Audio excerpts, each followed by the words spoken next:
Prime Minister Tihomir Orešković's government has approved amendments to legislation regulating the privileges of former Croatian presidents.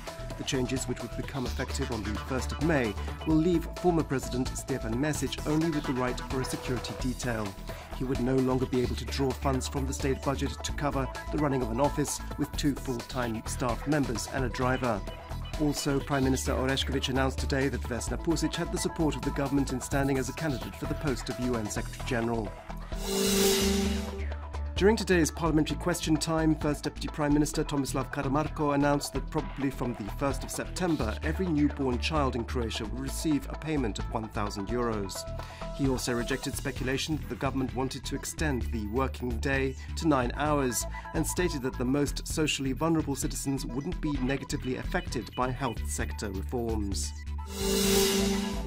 On the second day of her visit to Macedonia, President Kolinda Grabar-Kitarović visited a temporary transit centre for migrants, together with her Slovenian and Macedonian counterparts. Speaking to the press, Croatia's president said that the countries migrants were hoping to reach as their final destination must send a very clear message about what they could expect, otherwise the migration wave would not stop.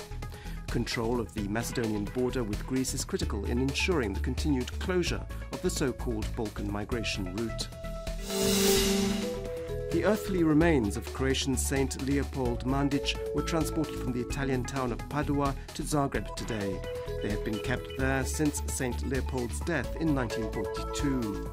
A formal reception led by Archbishop Josip Bozanić was held in Zagreb Cathedral this afternoon.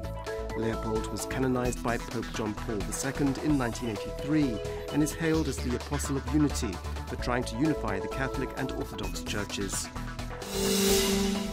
A verdict in the so-called Planinska case was expected today, but this didn't happen as the court ruled that additional checks were needed before a decision could be reached concerning the allegation that former Croatian Prime Minister Ivo Sanader received a 17 million kuna kickback for the sale of a building in Planinska Street.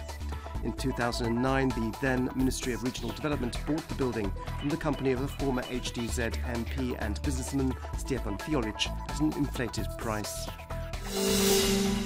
For the second consecutive week, fuel prices at petrol stations in Croatia have dropped. A litre of Euro Super 95 is 5 lipa a litre cheaper, while Euro Diesel is 13 lipa a litre cheaper.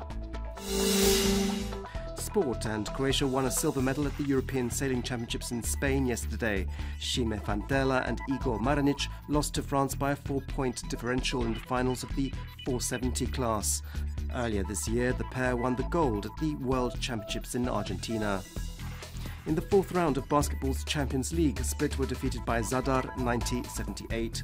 Zagreb beat Gorica 91-71, while Kvarna bested Šibenik 84-77. The weather will gradually worsen on Thursday with rain and thunderstorms which could be heavier in Slavonia.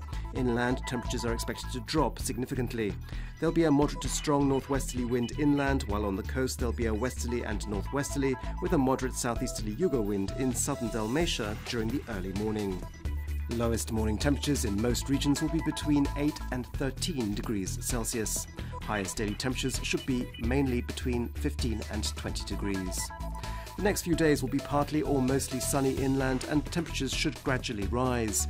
The warmest day will be on Sunday, when temperatures in most of the country will reach around 25 degrees Celsius and almost 30 degrees in places in the east of the country. There'll be a moderate southwesterly wind which in places over the weekend will be stronger. On the coast from Friday it'll be mostly sunny and relatively warm. On Thursday there'll be a moderate to strong northwesterly wind, followed by a southwesterly on the northern coast and a southeasterly yugo in Dalmatia.